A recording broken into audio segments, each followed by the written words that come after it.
Assalamualaikum warahmatullahi wabarakatuh. Alhamdulillahirabbil alamin. Hamdan katsiran thayyiban mubarakan fi kama yuhibbu rabbuna wa yarda. Wa asyhadu an la ilaha illallah wahdahu la syarikalah wa asyhadu anna Muhammadan abduhu wa rasuluh. Allahumma salli ala nabiyyina Muhammad wa ala alihi wa man tabi'ahum bi ihsanin ila yaumiddin. Allahumma anfa'na bima 'allamtana wa 'allimna ma yanfa'una wa zidna ilma. Kita bersyukur pada Allah atas nikmat dan karunia yang telah Allah anugerahkan kepada kita semuanya.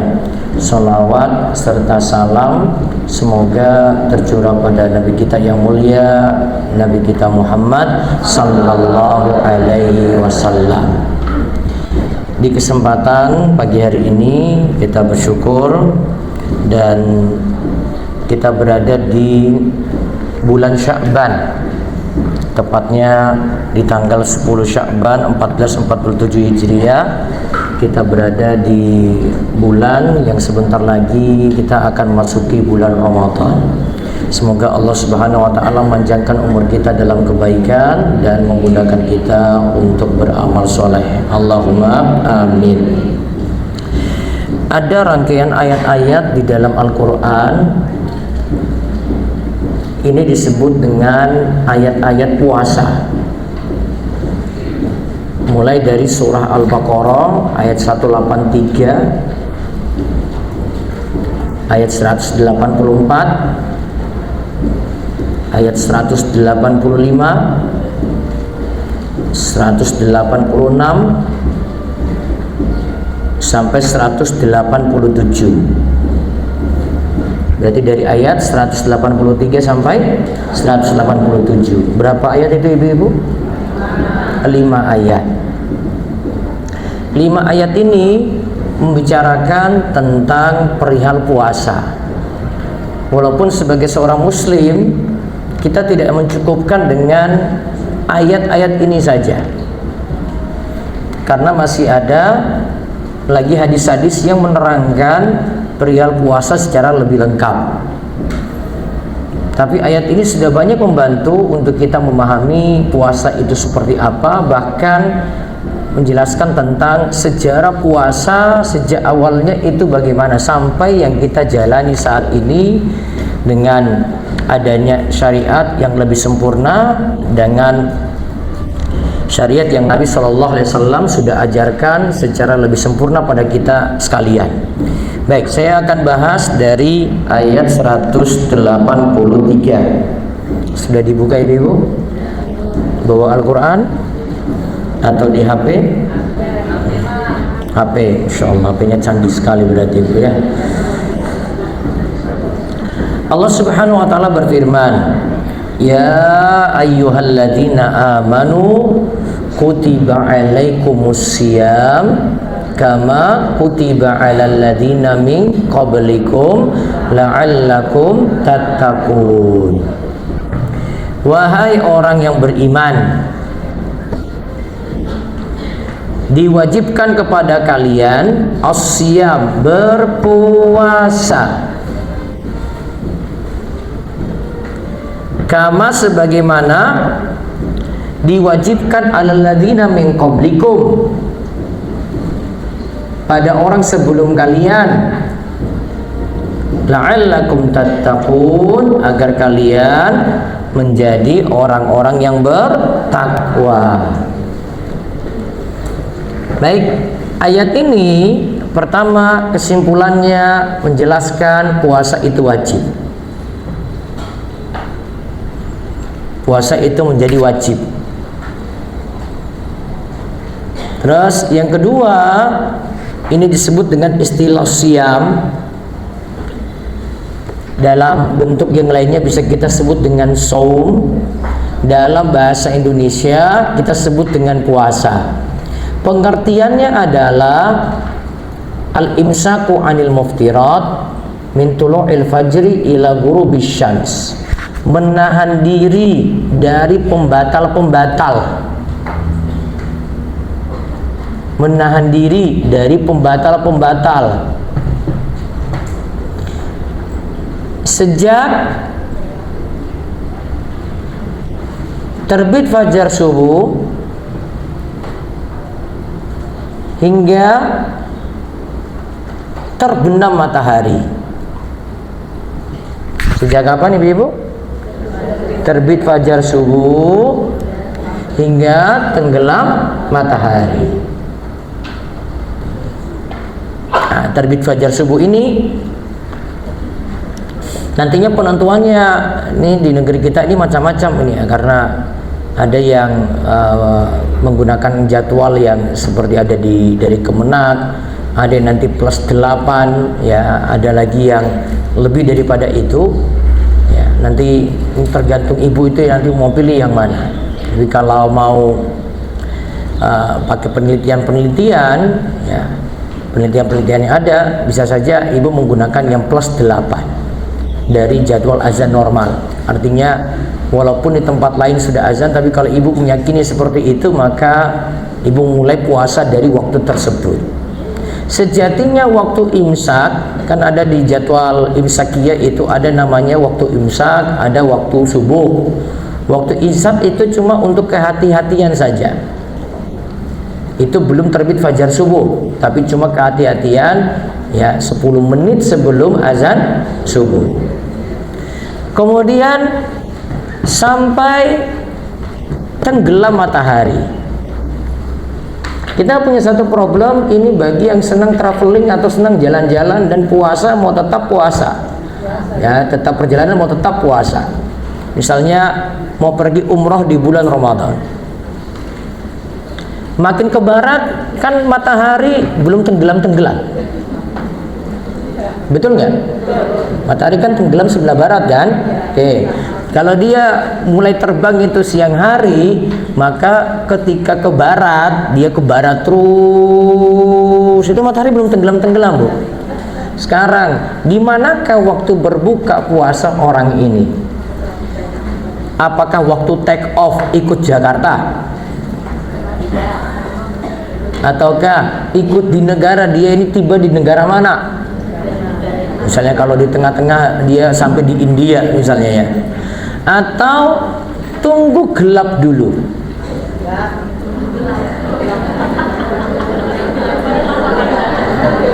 Gelap itu artinya matahari sudah tidak ada.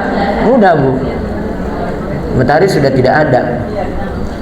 Kalau lihat nanti kita nyambung ke Al-Baqarah 187, di situ disebutkan summa atimus siyama ilal lail, summa atimus siyama ilal lail, kemudian sempurnakanlah puasa sampai malam hari. Malam itu tandanya gelap, sehingga resiko dia ketika dia di pesawat, maka tunggu gelap dulu. Ustaz, kalau begitu kalau sampai Jeddah belum tenggelam juga, resiko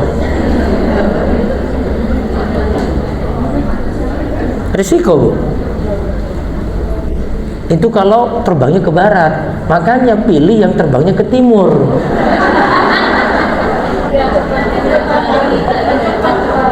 Nah, strateginya gini, Bu. Mau puasa di Saudi Arabia, berangkatnya sebelum Ramadan. Kan nggak puasa kan, belum puasa toh. Oke. Terus pulangnya pas puasa. Kalau pulangnya pas puasa itu berarti didiskon 4 jam. Tiba-tiba sampai Indonesia, alhamdulillah, wis maghrib, padahal tadi saya baru makan sahur. Nah, sudah waktunya dia buka-buka gitu. Jadi problemnya tadi yang berada di atas pesawat tadi. Maka para ulama ada yang katakan dia bisa saja, ini ada perbedaan pendapat, dia ikut waktu take off-nya, berarti take off-nya itu di Jakarta. Pendapat yang kedua, dia ikut di negara mana dia itu berada. Atau yang ketiga, tunggu gelap. Gelap itu kan tandanya cuma matahari sudah tidak ada. Nah, yang lebih bagus ini tunggu gelap saja, itu lebih memudahkan. Baik, kemudian yang dia tadi imsak, dia tahan diri adalah pembatal-pembatal saja. Maka di dalam istilah puasa itu ada namanya pembatal-pembatal, nanti akan diterangkan di Al-Baqarah 187 pembatal-pembatalnya.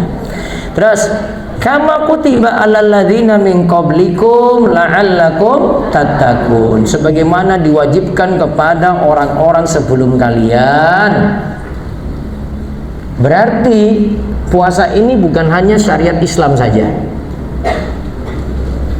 Puasa juga syariat orang-orang sebelum Islam. Puasa itu juga jadi syariat orang-orang sebelum Nabi kita Muhammad sallallahu alaihi wasallam. Salah satu hadis yang menerangkan hal ini, Nabi SAW bedakan antara puasa kita dengan puasa ahli kitab.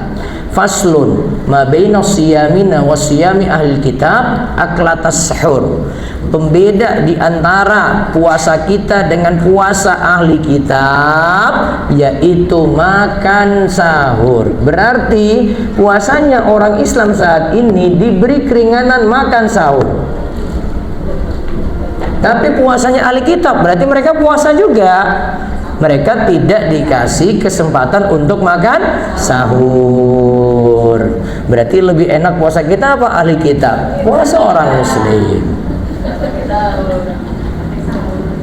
Artinya begini ibu-ibu sekalian, ada syariat agama kita itu berasal dari syariat sebelum kita. Berarti kita masih ngikut, walaupun nanti dari sisi tata cara nanti ada yang berbeda, Bu. Tapi dasarnya puasa itu ada juga di dalam syariat-syariat sebelum kita. Tapi ada syariat Islam juga, Bu, yang itu tidak ikut syariat terdahulu. Yang terdahulu misalnya dibiarkan boleh-boleh saja, namun dalam syariat Islam itu sudah tidak boleh. Contoh misalnya, ibu tahu kisahnya Ashabul Kahfi? Ada berapa pemuda? Nah, PR ya, nanti cari dalam Al-Quran di surat Al-Kahfi. Pemuda Al-Kahfi tadi jalan bersama anjingnya kan, anjingnya ikut tidur di goa tuh, tapi berada di luar goa, Bu. Anjingnya itu nggak masuk dalam goa, Bu, tapi berada di luar. Dalam syariat Islam untuk seperti ini malah dihukumi tegas, Bu. Beda dengan syariat sebelum Islam. Orang Islam kalau dengan anjing, Bu, sikapnya adalah dia nilai ini adalah sebagai najis mughalladhah. Apa mughalladhah, Bu? Najis berat. Kalau dulu kisahnya Ashabul Kahfi ada tuh dengan anjing tadi, Bu. Ya, dalam syariat Islam yang dibawa oleh Nabi kita Muhammad SAW nggak bisa. Tapi ada pelajaran yang hampir sama, yaitu anjing ini tidak ikut di dalam goa. Berarti anjing itu tidak boleh ikut dalam rumah, Bu. Kok bisa orang Islam pelihara anjing? Ada keringanan cuma untuk beberapa tujuan saja. Satu, untuk anjing apa? Pemburu. Tapi sudah dilatih. Anjing pemburu ini sudah dilatih, alias sudah sekolah dulu. Dilatih untuk apa? Berburu hewan tuh. Terus yang kedua, anjing ini digunakan untuk jaga tanaman. Atau yang ketiga, anjing ini digunakan untuk jaga hewan ternak. Ada tujuan tertentu saja. Dan para ulama samakan untuk jawaban ini untuk anjing yang digunakan untuk anjing pelacak misalnya. Maka itu masih dibolehkan. Selain itu tidak boleh. Dan kalau dalam syariat Islam ini tidak boleh, berarti hukumnya haram. Memeliharanya kalau tidak ada dasar tujuan seperti tadi, maka setiap hari nanti akan berkurang pahalanya 1 qirot. Ya, pahalanya setiap hari akan berkurang 1 qirot. Kurang lagi setiap harinya 1 qirot. Besok pelihara lagi 1 qirot lagi berkurang. Kalau dalam pembahasan hadis tentang sholat jenazah, 1 qirot itu sebesar Jabal Uhud, seperti gunung Uhud. Walaupun ada yang istilahkan qirot lagi dengan istilah yang lainnya, yang jelas pahalanya berkurang. Artinya syariat Islam itu ada yang tidak setuju dengan syariat-syariat terdahulu. Dengan syariat-syariat terdahulu ada yang tidak setuju, seperti tadi untuk masalah anjing, dan ada beberapa yang lainnya lagi. Baik, kita balik, berarti puasa dalam ajaran Islam itu juga sudah ada dalam ajaran orang-orang sebelum Islam, tapi nanti rincian ajarannya berbeda. la'allakum tattaqun, agar kalian itu menjadi orang yang bertakwa. Berarti kalau kita jalani puasa dengan benar, tujuan takwa itu nanti akan tercapai karena kita dilatih untuk jalani ketaatan. Tadi kurang lebih 14 jam dari terbit fajar subuh sampai tenggelam matahari, tidak makan, tidak minum, tidak menggauli istri, itu sudah dilatih untuk bertakwa. Kemudian kita meninggalkan larangan-larangan. Karena dalam puasa itu bukan hanya tinggalkan pembatal, tapi hal-hal yang merusak puasa juga ditinggalkan. Apa contoh hal-hal yang merusak puasa, Bu? Hah? Apa contohnya? Apa contohnya, Bu? Ngomongin teman di grup WhatsApp, Bu. Masuk tuh. Nah, saya main sebut-sebut aja, Bu. Walaupun dasarnya pakai mukotimah dulu. Maaf ya, saya bukan maksudnya rasanya orang ya. Tapi pakai tapi lagi. Tapi ini dia itu sepertinya seperti ini, seperti ini, seperti ini. Jelek-jeleknya disampaikan semuanya. Nah, kita bagi yang merusak puasa ada dua berarti. Ada yang namanya pembatal puasa, dan yang kedua itu ada yang namanya perusak puasa dari sisi pahala. Perusak pahala puasa. Yang pertama tadi apa? Pembatal puasa. Yang kedua, perusak pahala puasa. Kalau pembatal puasa, berarti puasanya batal, kewajibannya harus qadha. Kewajibannya harus apa, Bu? Qadha. Kecuali nanti untuk satu masalah, yaitu kena kafarat besar, yaitu hubungan intim di siang hari bulan Ramadan. Terus yang kedua, perusak pahala puasa. Kalau kita sebut perusak pahala puasa, puasanya tidak batal. Tapi apa, Bu? Pahalanya berkurang.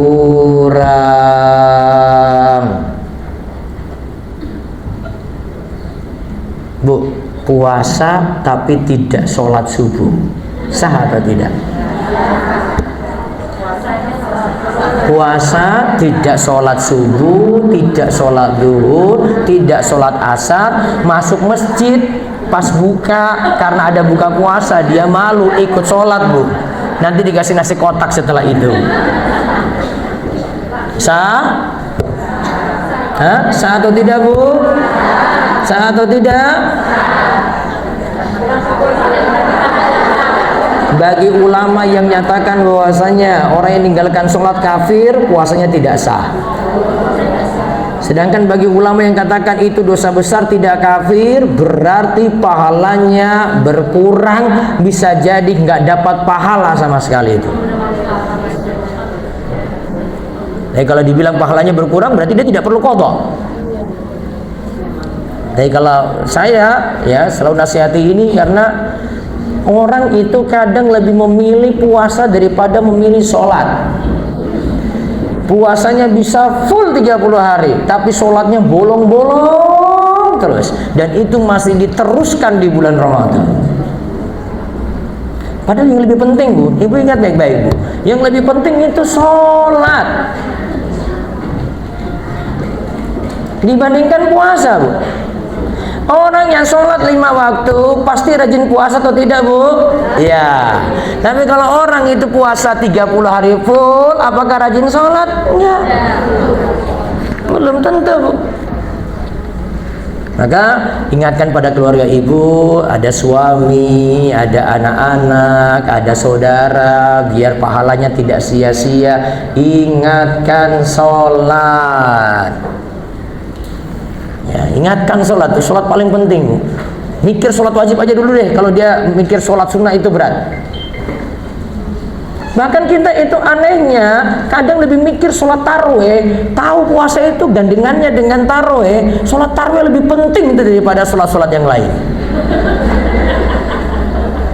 Bahkan lebih penting sholat tarawih daripada sholat isya, daripada sholat subuh loh, Bu. Ada orangnya itu, orangnya masih hidup, Bu. Gak bisa kayak gitu, Bu. Sholat tarawih itu disyaratkan sholat isya dulu, Bu. Nggak bisa sholat tarawih langsung tiba-tiba datang tarawih langsung gitu. Nggak ada isya. Oh Pak, tadi sholat isya? Nggak, saya tarawih saja. Saya puasa, Mas. Nggak bisa. Syarat untuk melakukan tarawih itu dilakukan setelah isya. Misalnya ya, kita lagi dalam perjalanan tapi mau tetap tarawih nih. Maghrib, terus saya mau jamak dengan isya. Setelah ibu isya, walaupun itu di waktu maghrib, berarti jamak takdim namanya, Bu. Ibu bisa langsung tarawih, bisa langsung witir. Yang penting sudah kerjakan sholat apa? Isya. Tapi kalau isyanya belum, jangan dulu. Kerjakan isya dulu. Sholat tarawih itu batasannya dari isya tadi sampai menjelang subuh tuh, sampai datang subuh. Jadi kita harus tahu kewajiban di sini, Bu. Di bulan Ramadan kita dilatih untuk jalankan ketaatan, untuk jauhi maksiat. Makanya tujuan takwa yang itu kita inginkan ketika kita jalani puasa. Lalu kita lihat ayat berikutnya, ayat 184. Allah berfirman dari surah Al-Baqarah ayat 184. Ayyaman ma'dudat.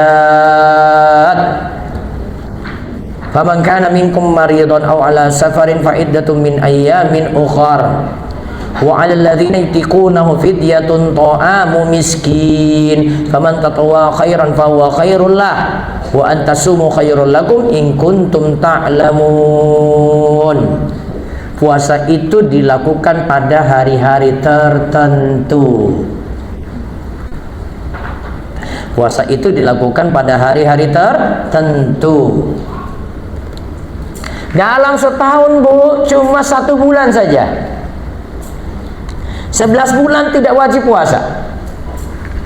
Jadi puasa 6 hari bulan Syawal hukumnya sunnah, puasa Ayyamul Bid hukumnya sunnah, puasa Senin Kemis hukumnya sunnah, puasa Daud hukumnya sunnah, puasa Asyura hukumnya sunnah, puasa Arafah hukumnya sunnah. Yang wajib cuma puasa Ramadan saja. Kecuali ada yang punya utang nazar. Ya, kalau utang nazar baru nazarnya ini jadi wajib. Ayyaman ma'dudat, puasa itu dilakukan pada hari-hari tertentu. Terus Allah katakan, "Faman kana minkum maridon." Siapa di antara kalian itu sakit? Au ala safarin, atau bersafar, fa iddatun min ayyamin ukhar. Maka ketika dia tidak puasa, dia ganti puasanya di hari-hari yang lain.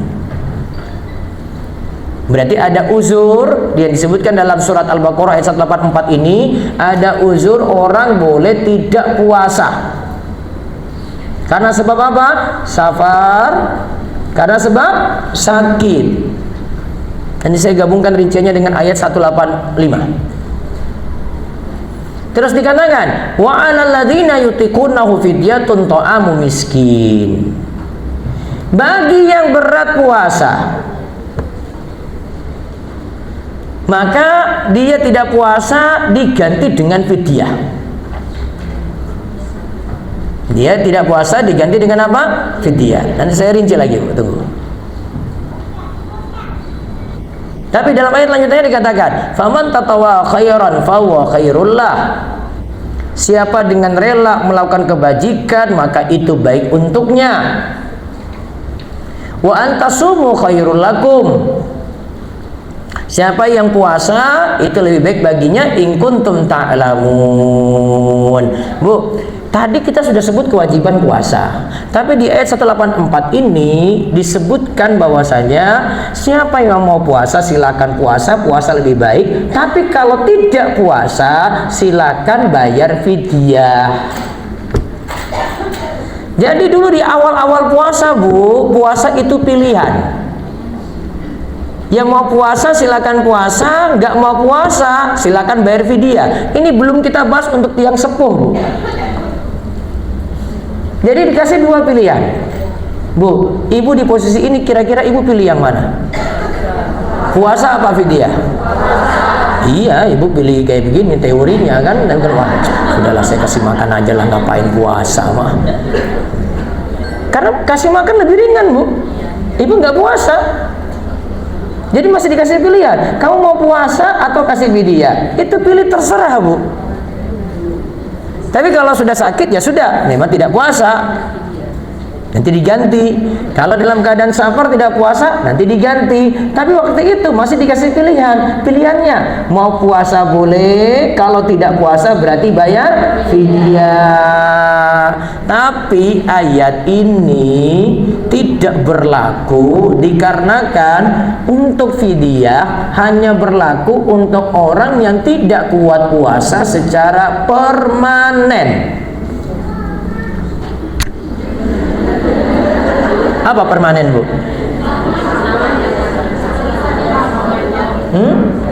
Fidyah hanya berlaku untuk orang yang tidak puasa secara permanen saja. Ada permanen, ada temporer. Ini bahasanya terlalu tinggi, berarti ini bahasa akademisi ini, Bu. Apa, Bu, permanen? Terus menerus nggak bisa. Berarti siapa? Berarti siapa? Satu yang bayar fidyah. Ibu rinci yang bayar fidyah ini, Bu. Satu, orang tua yang sudah lanjut usia, yang tidak kuat lagi puasa. Nanti dia paling komentar gini, aduh Ustaz, saya nggak kuat lagi puasa Ustaz, saya hanya bisa bertahan sampai jam 9, saya pingin makan lagi gitu. Fisik nggak kuat, Bu. Itu tidak dipaksakan. Atau yang kedua, yang sakit menahun tidak kunjung sembuh. Sakit menahun tidak kunjung sembuh dan tidak bisa puasa, Bu, dia nggak kuat puasa dan nggak jelas dia sembuhnya kapan, masih proses penyembuhan terus, maka dia ganti dengan fidyah. Yang ketiga adalah, ini menurut pendapat yang saya pilih lebih kuat, jadi persesian para ulama yang ada. Yang ketiga adalah untuk wanita hamil dan menyusui. Wanita hamil dan menyusui, tapi dirinci, Bu, untuk 2 orang. Wanita hamil menyusui ini ada 2 macam, Bu. Jika khawatir pada bayinya,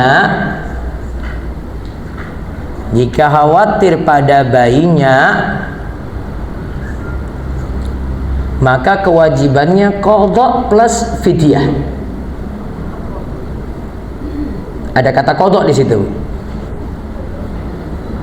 Terus jika khawatir pada diri si ibu,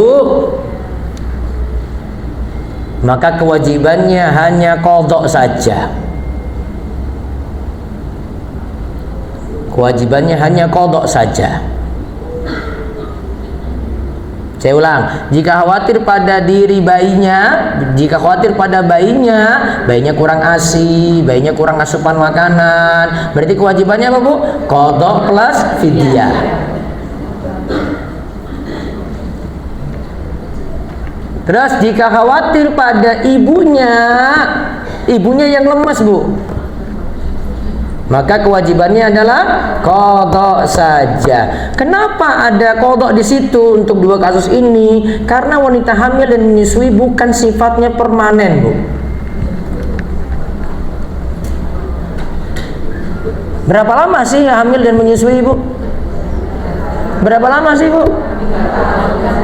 3 tahun kan? Masih bisa setelah itu, Bu. Kecuali, saya pernah sebutkan contoh, Bu, kecuali hamil menyusuinya sampai 4 anak berturut-turut.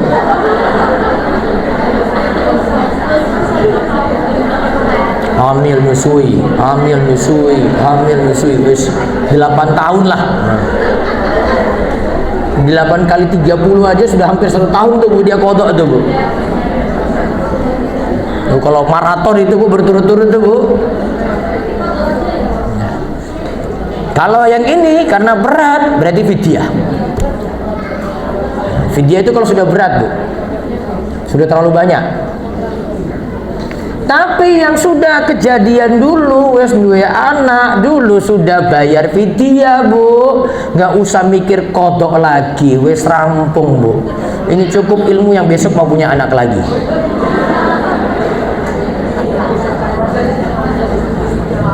Untuk yang mau hamil lagi, Bu.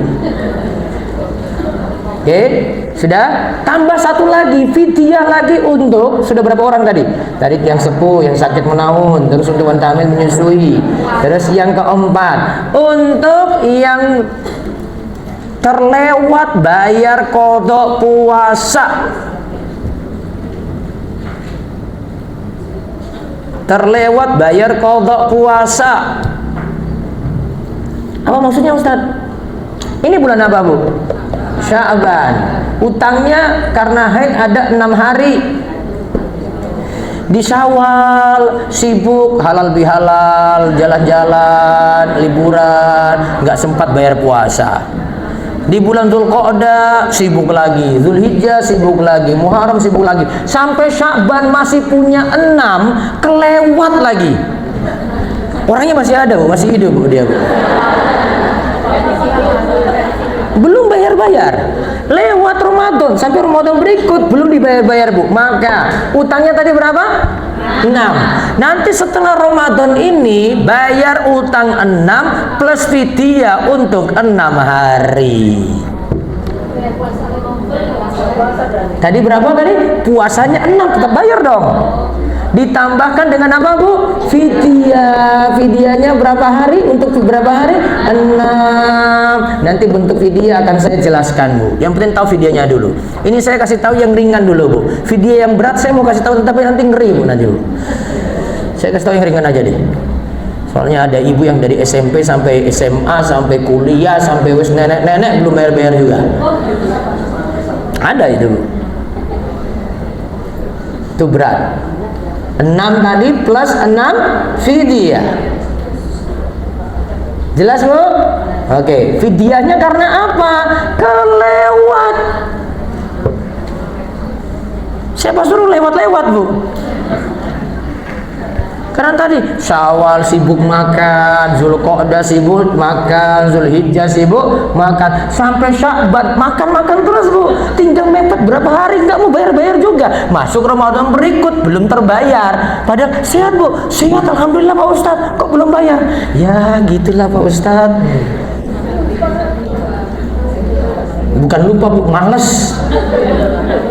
Sampai ada yang lupanya itu, saya lupa Ustadz dulu dari sudah berapa ya saya itu utang ya. Maka lebih bagus ibu itu segera bayar utang puasa. Ibu kalau mau milih antara puasa Syawal dengan bayar qadha Bu, mending pilih qadha Bu. Saya kalau dengan anak putri saya bilang, kamu gak usah puasa Syawal, gak apa-apa, mending kamu qadha tuh, bayar tuh. Dia cuma hitung qadha saja. Puasa Syawal ya sunnah, tapi kalau qadha wajib. Ibu kalau ajarkan ke anak SMP, SMA, anak putri ibu, ya, itu nggak bisa, mereka itu nggak mau puasa lama-lama, suruh puasa sunnah, nggak mau. Tapi kalau suruh puasa qadha, suruh dia puasa Bu, dia masih mau itu.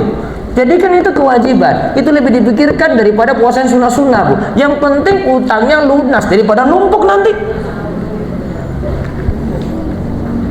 Nah itu tadi tentang fidyah. Sekarang fidyah bentuknya apa?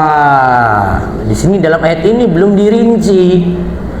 Di sini cuma disebut fidyatun ta'amu miskin. Bentuknya ta'am, makanan. Kalau kita rinci bisa jadi dua Bu. Dari riwayat-riwayat yang ada kita bisa rinci jadi dua. Fidyah yang pertama bentuknya makanan pokok, berarti beras. Berasnya berapa banyak Bu? Kalau satu hari untuk fidyah, berasnya itu ukurannya 1 mud. 1 mud gini Bu, lihat, coba tangannya gini.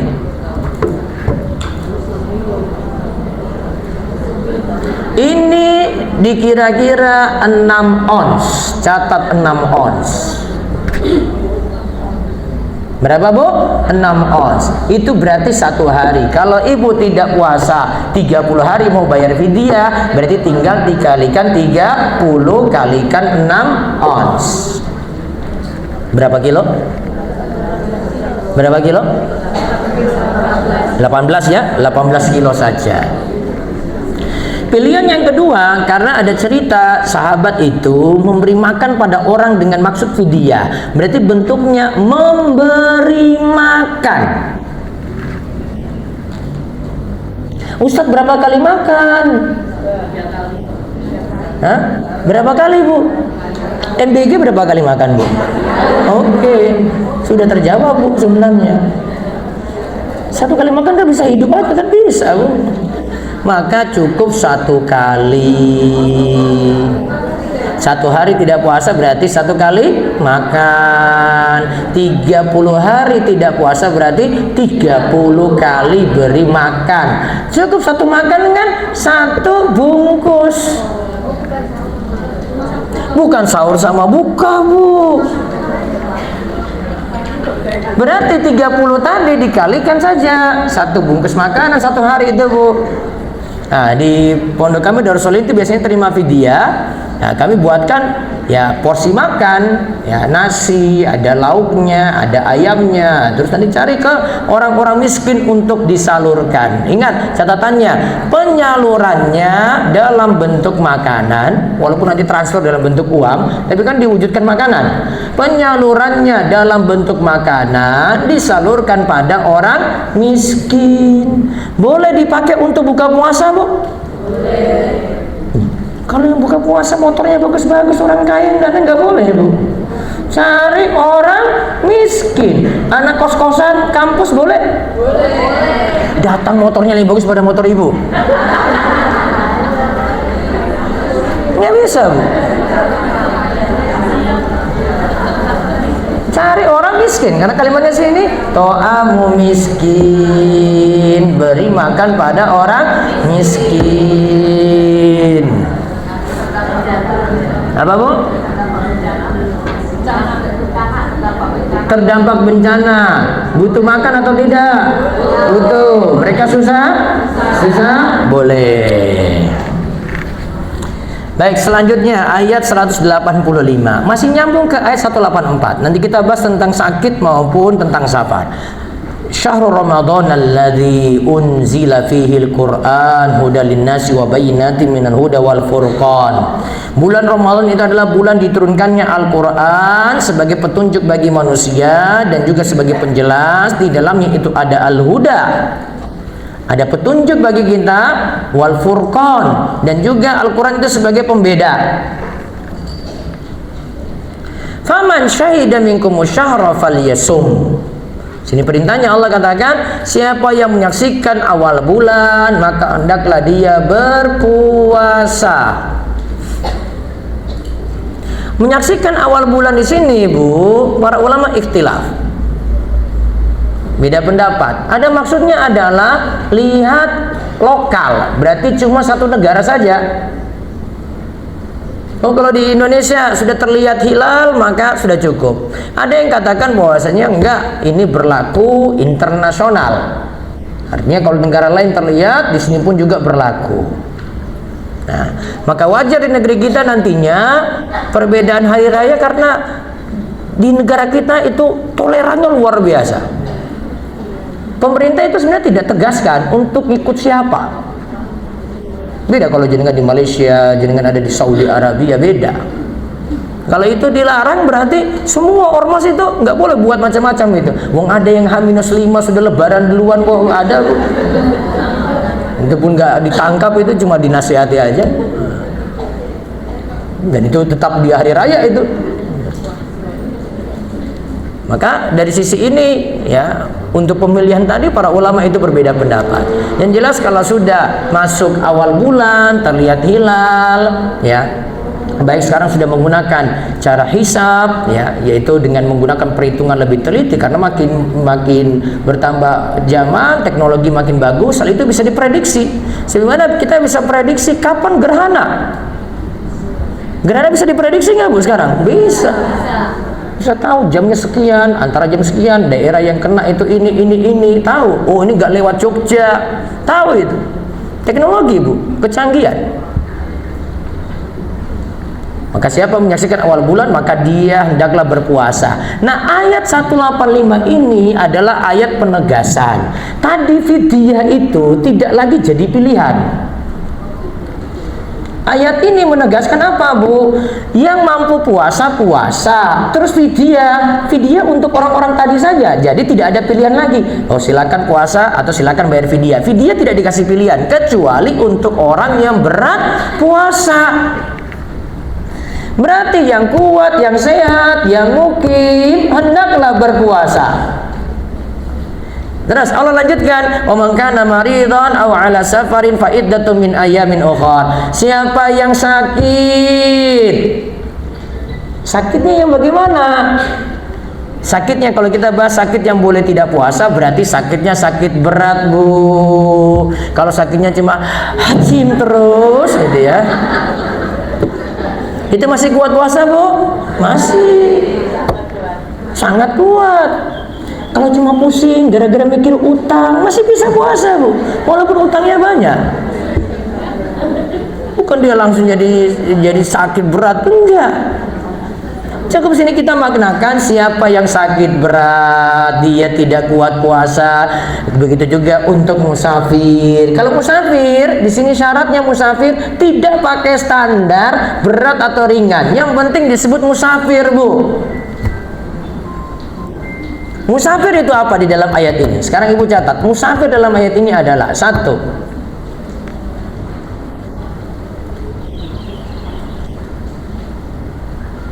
yang penting disebut bersafar. Disebut bersafar, Bu, syarat utama jarak minimal ditempuh 84 km. Jarak minimal ditempuh, Bu, pergi saja, bukan pergi pulang. Bukan pergi pulang, Bu. Oke, terus yang kedua, boleh tidak puasa kalau bersafarnya ada sebelum subuh. Sebelum subuh, karena subuh kan mulai awal puasa, Bu. Jadi safarnya harus sebelum subuh. Maksudnya apa? Gini, bisa jadi ada yang sudah makan sahur, niatan puasa, tapi baru jalan safar jam 9 pagi. Boleh atau tidak dia batalkan puasa? Jawabannya tidak boleh. Berarti bagaimana? Oh, ini sekarang dia masih dalam perjalanan nih. Dari malam hari ini sudah safar. Pas subuh, saya nggak makan sahur. Kenapa? Saya safar. Boleh dia ambil keringanan. Ustadz, yang umroh bisa seperti ini? Bisa. Kalau dia umroh di bulan Ramadan, tadi syaratnya, kalau umroh sudah jelas kan jaraknya. Tadi jarak minimal berapa? Oke, sudah tercapai itu. Terus malam hari, nanti disuruh makan sahur. Maaf, saya nggak puasa. Dia sudah nggak niat, maka silakan dia tidak puasa, dia tidak dosa, karena punya uzur apa? Safar. Dengan dua syarat tadi menunjukkan bahwasanya tidak boleh orang bersengaja batalin puasa dengan cara safar, Bu. Berarti hari ini saya nggak mau puasa aja. Gimana? Saya mau pergi ke Semarang aja, itu sudah 84 km lebih. Biar apa? Biar puasa saya batal. Karena dia pingin siang-siang ini, pingin batalin, maka pasti tidak akan bisa tercapai. Karena apa? Dua syarat tadi tidak terpenuhi. Tadi ya, jadi dia bersafarnya itu sebelum subuh. Berarti sebelum subuh itu sudah keluar batas kota. Ini terserah, Bu, safarnya mudah pakai pesawat atau safarnya pakai mobil, dia mau pergi ke Sumatera cuma dengan mobil saja, terserah. Jadi orang yang bersafar dia boleh puasa, boleh tidak puasa. Dan ini terjadi di zaman Nabi SAW. Ketika safar itu ada pilihan puasa, ada pilihan tidak puasa. Tapi Nabi SAW pernah ingatkan orang yang bersafar, kok dia nekat puasa karena puasanya sudah berat. Sampai diceritain di dalam hadis itu, orangnya yang puasa ini, teman-temannya payungin dia. Karena dia sendiri yang puasa. Gitu. biar dia kuat, semuanya payungin dia biar dia kuat gitu. Ini kan sudah tahu kondisi berat, yang lainnya batal puasa, dia sendiri saja yang dilindungi. Berarti nyusah-nyusahkan diri. Kenapa, Bu? Ya itulah pokoknya seperti itu, Bu. Maka kalau dia sakit atau bersafar, maka dia nantinya kalau tidak puasa, mengqadha puasanya di hari yang lain. Misalnya kalau dia tidak puasa di musim panas, maka dia boleh mengqadha puasanya di musim dingin. Musim panas itu biasanya siangnya panjang. Musim dingin siangnya pendek. Ustaz, kemarin kalau musim panas saya puasa bisa sampai 18 jam. Ini musim dingin cepat sekali maghribnya Ustaz, cuma 10 jam saja. Berarti ada selisih 8 jam. Enggak masalah. Jadi orang yang puasa sebenarnya di musim panas, dia qadha di musim dingin juga boleh. Yang penting puasanya diqadha. Yuridullahu bikumul yusra wa la yuridu bikumul usra. Allah itu inginkan bagi kalian kemudahan dan Allah tidak memberikan kalian kesulitan.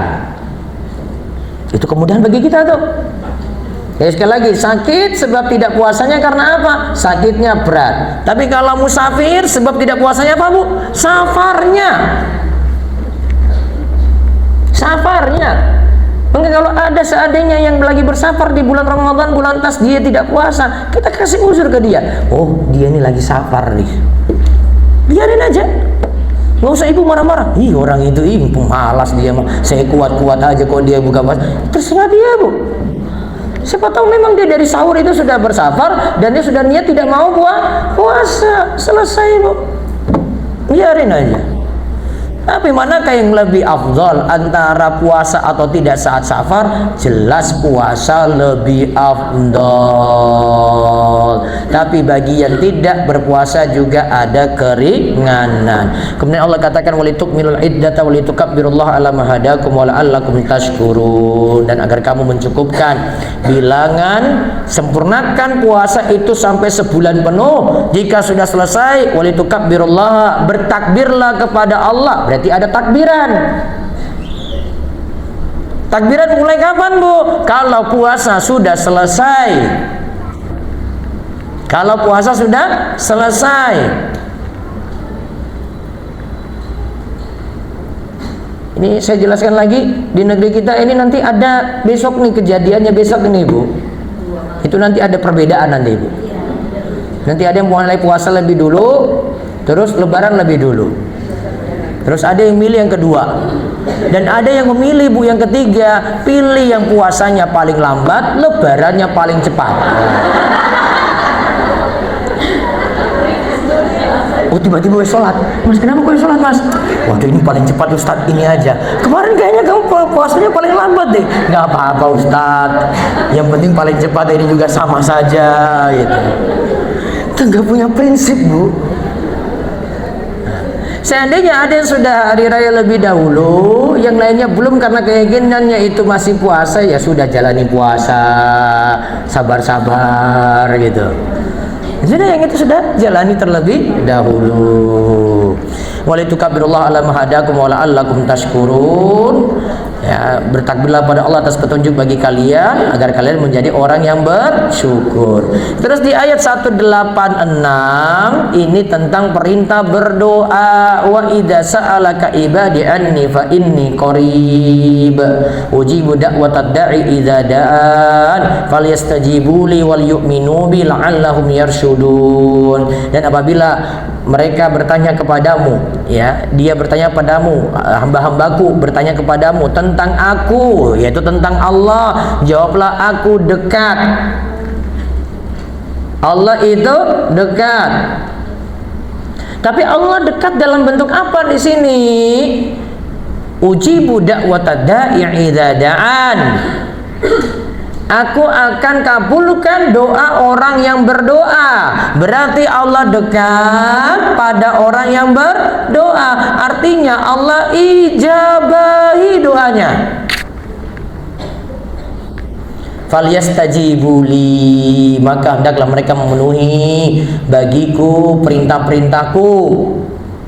wal yu'minu bi, dan hendaklah mereka beriman kepadaku. Berarti disuruh taat, disuruh beriman. La'allahum yarsyudun, agar mereka itu mendapatkan petunjuk. Di sini perintahnya doa, Bu. Padahal ayat 185 sebelumnya bicarakan puasa. Nanti ayat 187 juga dibicarakan apa, Bu? Puasa. Doa terletak di antara dua ayat puasa, menunjukkan disunahkan berdoa saat puasa. Dan doa orang yang berpuasa mustajab. Kapan, Bu, doanya? Ya bisa berdoa saat puasanya, satu. Kapan lagi, Bu? Saat berbuka. Saat berbuka. Kapan lagi, Bu? Ya seperti waktu umumnya juga, sepertiga malam terakhir. Sepertiga malam terakhir. Lebih-lebih lagi kalau kita berada di Lailatul Qadar, perbanyak doa saat itu. Lalu ayat yang terakhir, Al-Baqarah 187. Uhilla lakum lailatas siyami arrafatu ila nisaikum. Dihalalkan bagi kalian pada malam hari puasa berhubungan dengan istri kalian. Berarti malam hari bulan Ramadan boleh hubungan intim. Halal? Halal. Hunna libasul lakum wa antum libasul lahun. Para istri itu mereka adalah pakaian bagi kalian, dan kalian para suami adalah pakaian bagi mereka. Alimallahu annakum kuntum takhtanuna anfusakum fataba alaikum wa afa ankum.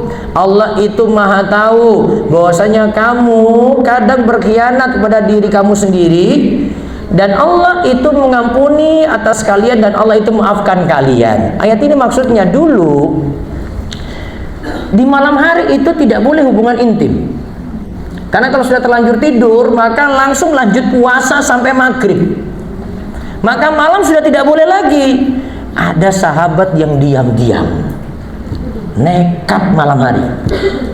Karena itu berat bagi mereka, maka Allah kasih keringanan dengan diturunkannya ayat ini. Ayat ini menunjukkan masih bolehnya hubungan intim di malam hari.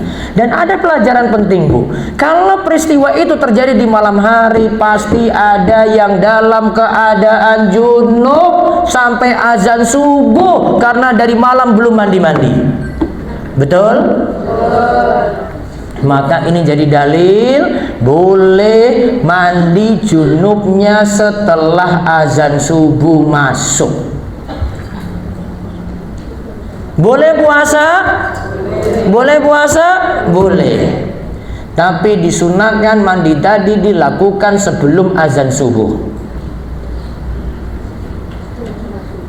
Terus dikatakan fal'ana basyiruhunna wabtagu ma kataballahu lakum. Pada saat ini campurilah mereka istri kalian dan carilah olehmu apa yang Allah tetapkan untuk kalian. Jadi dari hubungan itu kalian bisa raih manfaat dengan adanya hubungan dan bisa untuk meraih keturunan. Terus Allah katakan wa kulu washrabu, makan dan minumlah hatta yatabayyana lakumul khaytul abyadu minal khaytil aswadi minal fajar, sampai terang bagi kalian fajar subuh. Sebelumnya itu berarti malam, kemudian sempurnakanlah puasa sampai tenggelam matahari, tiba malam hari. Berarti malam hari bebas makan. Di sini juga jadi petunjuk bahwasanya dalam syariat Islam boleh makan sahur. Itu jadi keringanan untuk kita. Malamnya bebas untuk makan, makan terakhir jam berapa? Sahurnya makan terakhir jam berapa, Bu? Ya penting sebelum subuh itu sudah selesai.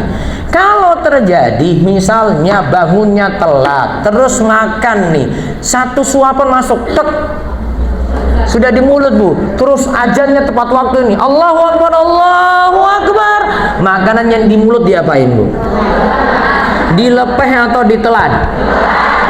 Ditelan, puasanya batal.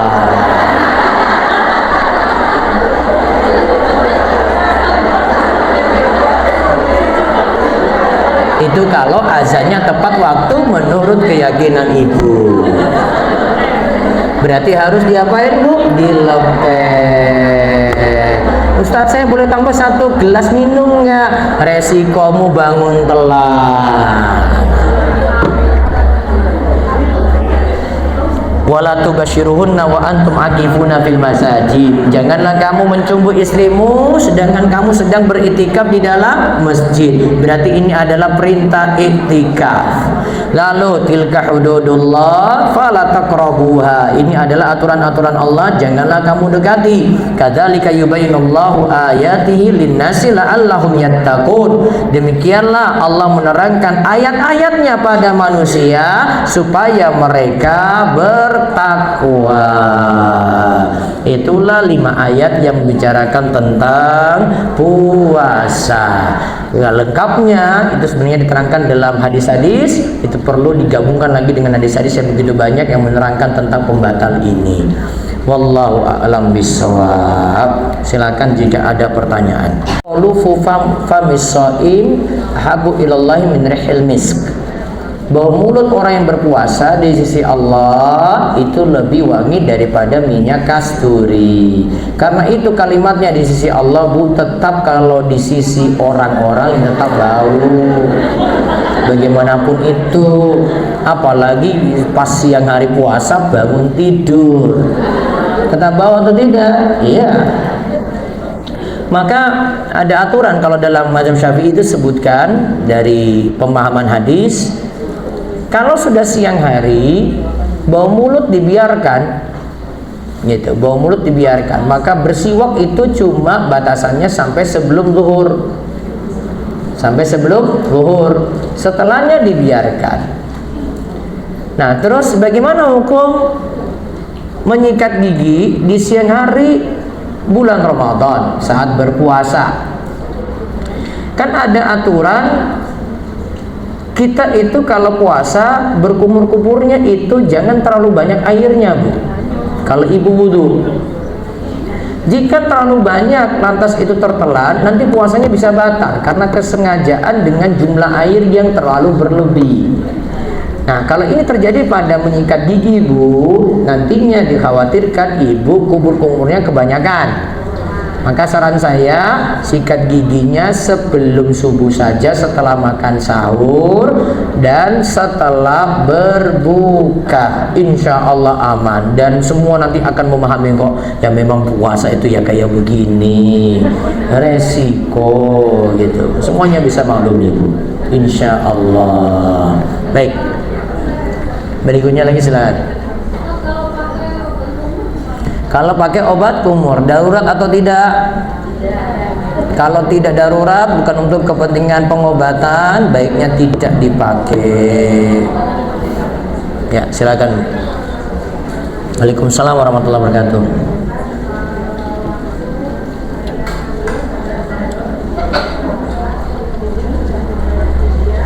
Ibu sudah bayar video waktu hamil dulu ya, terus?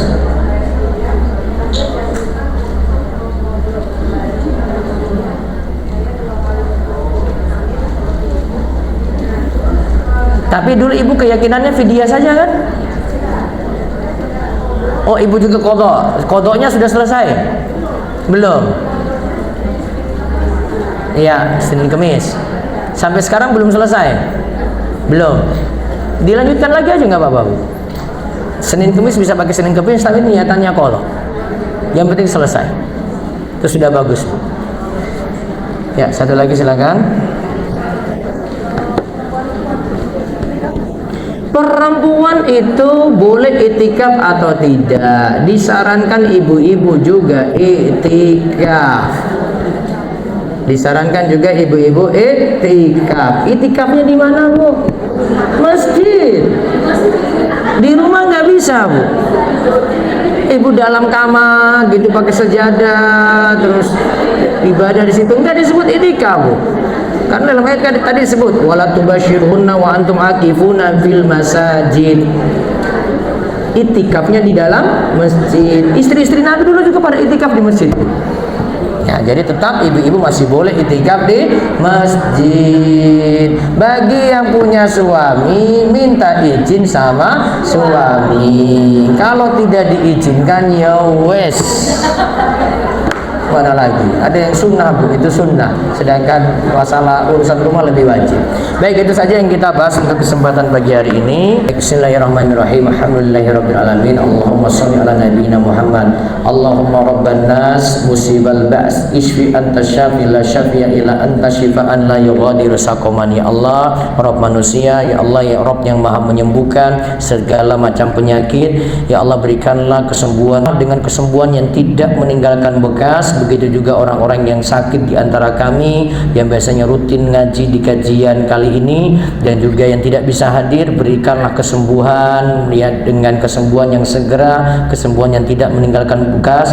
Ya Allah, jadikanlah itu jadi penggugur dosa dan mudahkanlah mereka untuk beraktivitas seperti sedia kala lagi. Rabbana atina fid dunya hasanah wa fil akhirati hasanah wa qina adzabannar. Rasulullah nabiyina Muhammad walhamdulillahirabbil alamin. Baik, demikian yang kami sampaikan, ada kurang lebihnya kami mohon maaf. Mudah-mudahan sajian dari tafsir ayat puasa tadi, ayat 183 sampai 187 secara ringkas bermanfaat bagi kita semuanya. Kami tutup.